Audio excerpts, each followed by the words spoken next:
पिताश्री, पिताश्री, पिताश्री, पिताश्री। अरे पुत्री गौरी, मेरी लाडली, मेरी दुलारी, मेरे नेत्रों की ज्योति, मेरे हृदय की गति। क्या बात है, प्रतिदिन तो मैं तुम्हें जगाता हूँ, आज प्रातः तुम मुझे जगाने चली आई, क्या बात? पिताश्री, आज एक बड़ा ही विशेष दिन है और मैं इस दिन को कभी नहीं भूल सकती। अच्छा, आज के दिन में ऐसी कौन सी विशेषता है? पिताश्री, आपको पता नहीं? नहीं पुत्री, तू ही बता दे अपने नन्हे मुख से और घोल दे मेरे कानों में अपनी मधुरवाणी का अमृत। तो सुनिए, आज आपका जन्मदिन है। ए, पुत्री, मैं तो भूल ही गया था। किंतु मैं कैसे भूल सकती हूँ? प्रतिवर्ष आपके जन्मदिन पे मैं ही तो आपको जन्मदिन की बधाई देती हूँ। मेरी पुत्री, मेरे जीवन में कितने जन्मदिन आए और गए, किंतु जब से तू मेरे जीवन में आई है तब से जन्मदिन जन्मदिन लगने लगा है। एक बात बता पुत्री, इतनी छोटी सी आयु में ये सारी बातें कैसे स्मरण रहती हैं? ये दिन भी भला कोई पुत्री भूल सकती है?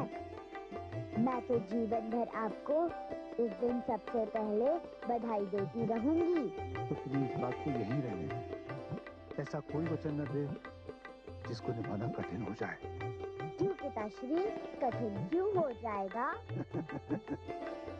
पुत्री, तू अभी छोटी है, तू नहीं जानती विवाह के पश्चात कन्याएं अपने पति के घर चली जाती हैं। एक दिन तेरा भी विवाह होगा, तू भी अपने पति के घर चली जाएगी। मेरे जन्मदिन पर यदि तेरे पति ने तुझे आने नहीं दिया तो? नहीं पिताश्री, मैं अवश्य आऊंगी। पिता और पुत्री के संबंध के बीच और कोई संबंध नहीं आ सकता।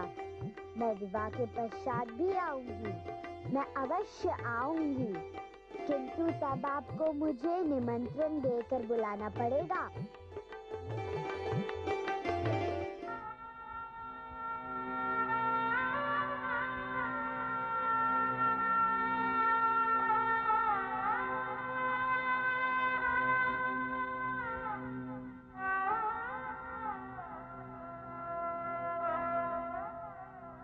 ऐसा क्यों किया पुत्री? तूने ऐसा क्यों किया? मेरी इच्छाओं के विरुद्ध पग क्यों उठाया तूने? क्यों किया ऐसा तूने?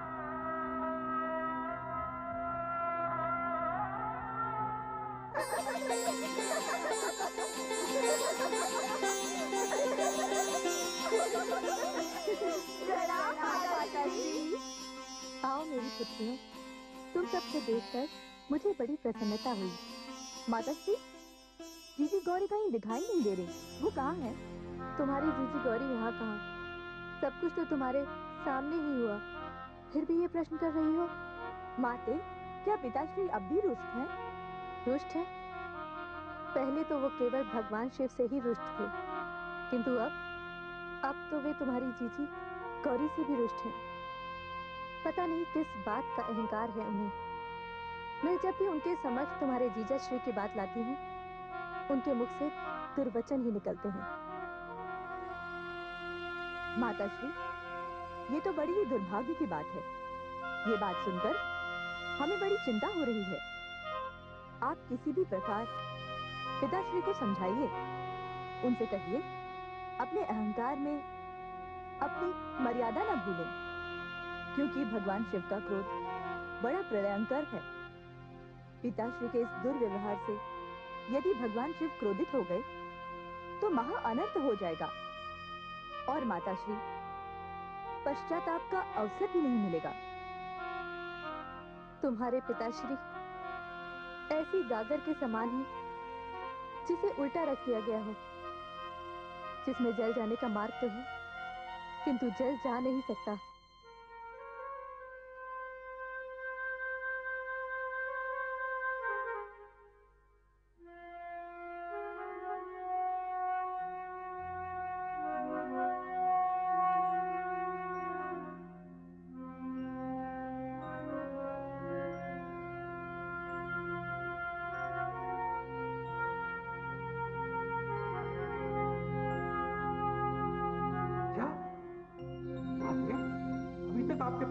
निमंत्रण पत्र आपको नहीं मिला? निमंत्रण पत्र?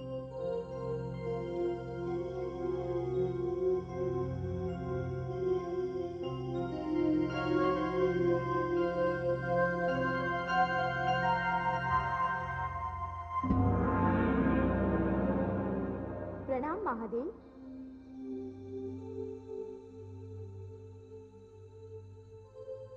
आओ विशाखा, कहो कोई कष्ट है?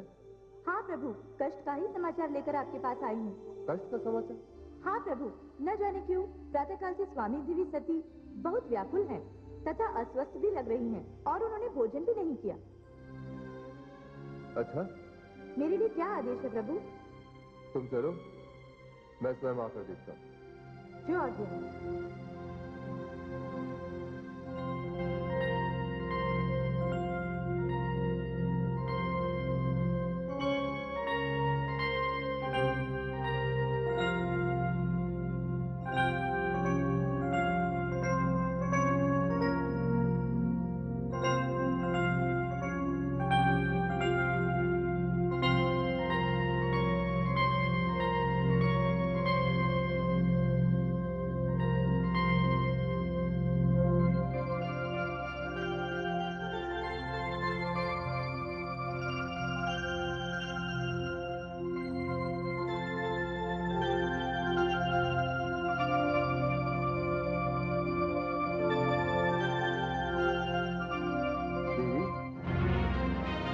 स्वामी आप?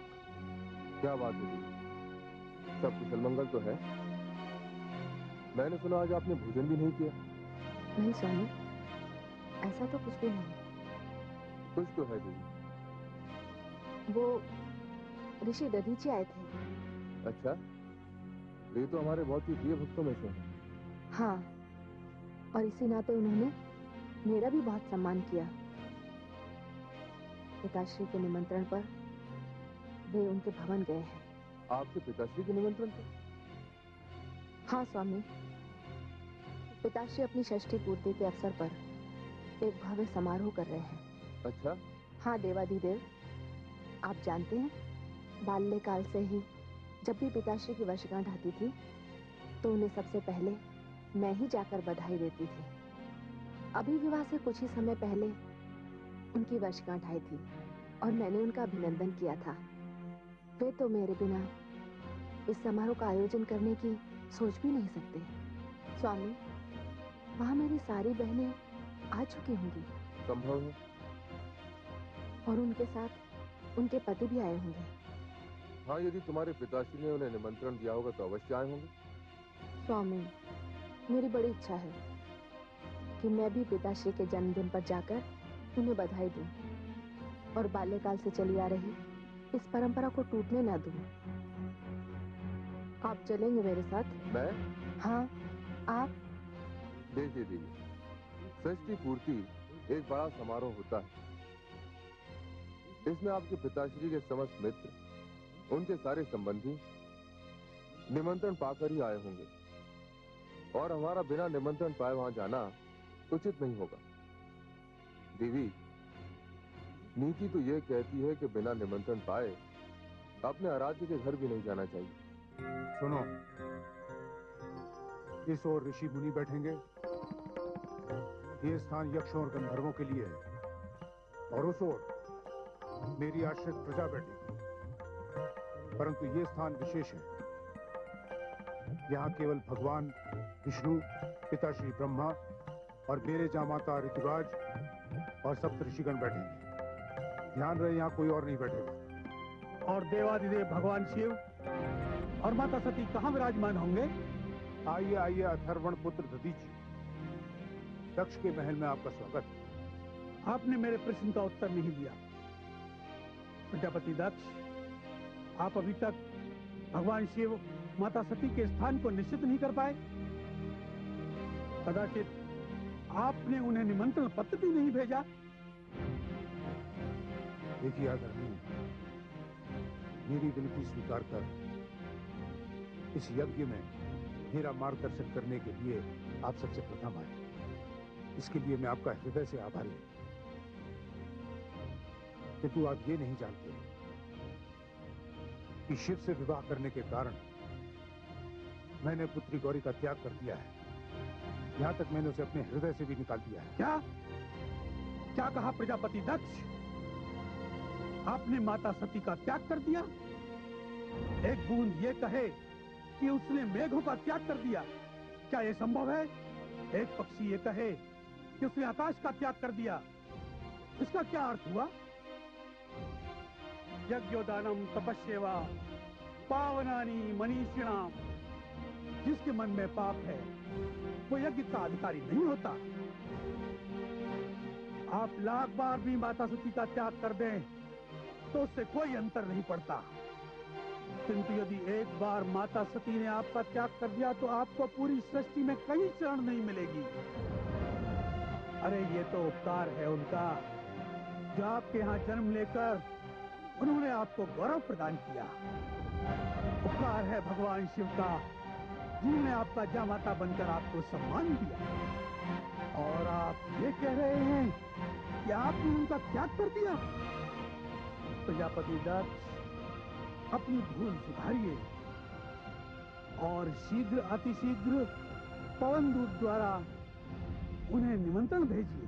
क्षमा करिए मुनिवर, ये संभव नहीं है। यदि ये संभव नहीं तो इस यज्ञ की सफलता भी संभव नहीं। आप यज्ञ करने जा रहे हैं और यज्ञ में ब्रह्म का निवास होता है। आप इतना बड़ा पुण्य कार्य करने जा रहे हैं, किंतु आपके मन में इतनी मलिनता भरी हुई है, इतना पाप पल रहा है। आपका कल्याण इसी में है। शीघ्र अतिशीघ्र अपनी भूल सुधारिए। घृणा से नहीं, प्रेम से काम लीजिए। मैं पुनः आपसे एक बार निवेदन करता हूं कि उन्हें निमंत्रण पत्रिका भिजवाइए। नहीं मुनिवर, आप कृपया ये हट छोड़ दें। प्रजापति दक्ष, अपना हट छोड़ने से क्या अच्छा नहीं कि मैं ये मंडप ही छोड़ दूं? आपने मुझे जो उत्तरदायित्व दिया था, मैं उससे मुक्त हो रहा हूं। मैं जा रहा हूं। जिस यज्ञ में मेरे आराध्य देव भगवान शिव अपनी सहधर्मिणी माता सती के साथ उपस्थित न हो, वहां मेरी क्या आवश्यकता? अब आप अपने अमंगल की प्रतीक्षा करें प्रजापति दक्ष। अमंगल? नदी विपरीत दिशा में बहने लगे ये संभव है। चंद्रमा से आग बरसने लगे ये संभव है। सारे असंभव संभव हो जाएं ये भी संभव है, किंतु रूप गुण और संस्कार से ही शिव को मैं आमंत्रित करूं, ये असंभव है। ये असंभव है।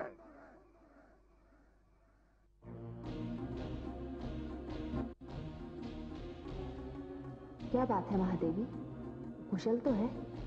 कुशल?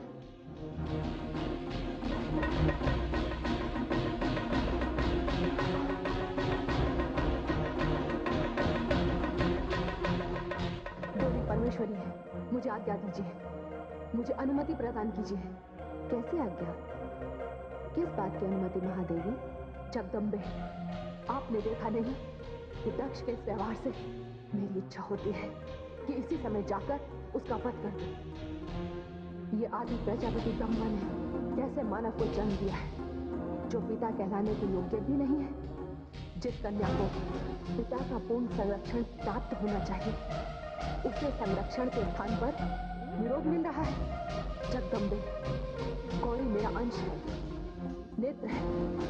यदि शरीर के किसी भी अंग में पीड़ा होती है तो सर्वप्रथम नेत्र प्रभावित होते हैं और उनमें अश्रु का आना स्वाभाविक होता है। हमारी गौरी संकट में है। मैं चाहती हूँ कि यदि आप मुझे अनुमति प्रदान करें तो मैं दक्ष को उचित दंड दूं। नहीं महादेवी, आपका आक्रोश सर्वथा उचित है, किंतु यदि आपने ऐसा किया तो वो कार्य अधूरा रह जाएगा जिस कार्य के लिए गौरी का जन्म हुआ है। संसार के सामने नारी का जो आदर्श हम प्रस्तुत करना चाहते हैं, वो धरा का धरा रह जाएगा। महादेवी, मानव जीवन कष्टों, पीड़ाओं और दुखों से भरा है। उसके मार्ग में कठिनाइयों, और बाधाओं के पर्वत खड़े हैं। वहां तो अग्निपथ पर चलना पड़ता है। ऐसी घोर तपस्या किसी और जीवन में नहीं है। और गौरी को इस रणभूमि में युद्ध करके सभी बाधाओं पर विजय प्राप्त करनी है। एक ऐसा उदाहरण स्थापित करना है जो काल चिन्ह बनकर संसार का मार्गदर्शन करता रहेगा। और सत्य तो ये है कि गौरी वहां अकेली नहीं है। देवर्षि नारद उसके साथ है, माता प्रसूति उसके साथ है। इसलिए आप शांत हो जाइए और परिणाम आने तक प्रतीक्षा कीजिए। सब कुछ वैसा ही हो रहा है जैसे हमारी इच्छा है। अतएव हे महाकाली, अपने मन को शांत कीजिए।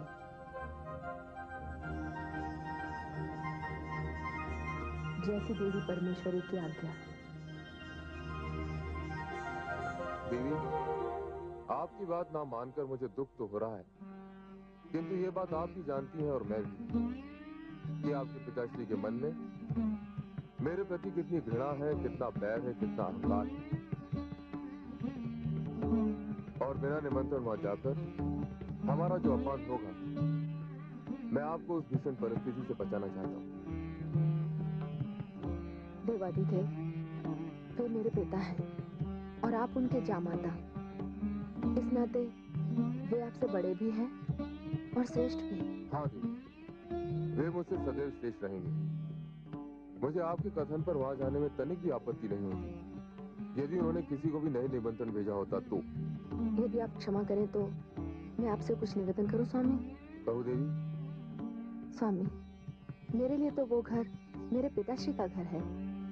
पिता पुत्री का संबंध ऐसा संबंध होता है जिसके बीच कोई औपचारिकता नहीं होती। यदि आप अनुमति दें तो मैं अकेली चली जाऊं? क्या? वहां जाकर मैं आपके लिए भी निमंत्रण पत्रिका भिजवाऊंगी। आपने सत्य कहा देवी, पिता पुत्री के बीच कोई औपचारिकता नहीं होती, किंतु ये औपचारिकता उस दिन आरंभ हो जाती है जिस दिन पिता अपनी पुत्री का कन्यादान अपने जामाता को कर देता है। मेरी तो अब भी ये इच्छा है देवी कि आप ही वहां ना जाएं।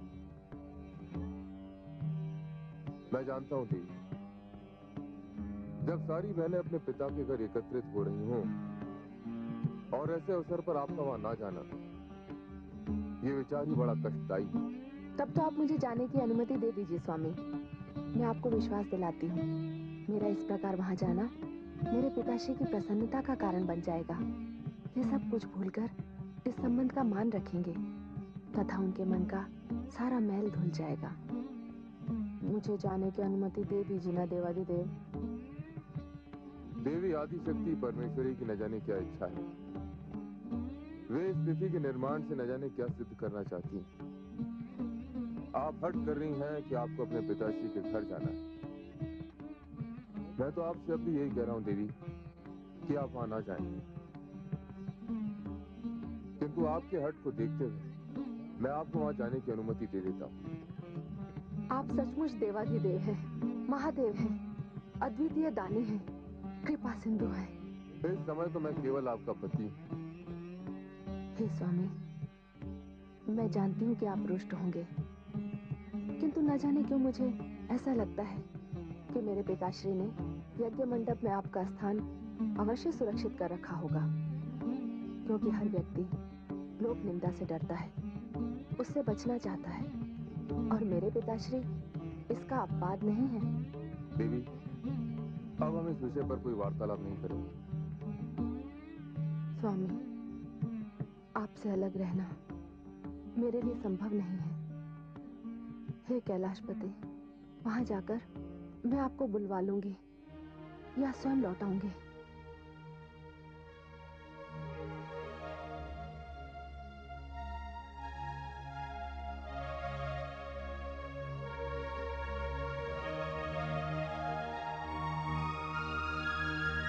जैसा भगवती परमेश्वरी का मन, जैसी नियति की इच्छा।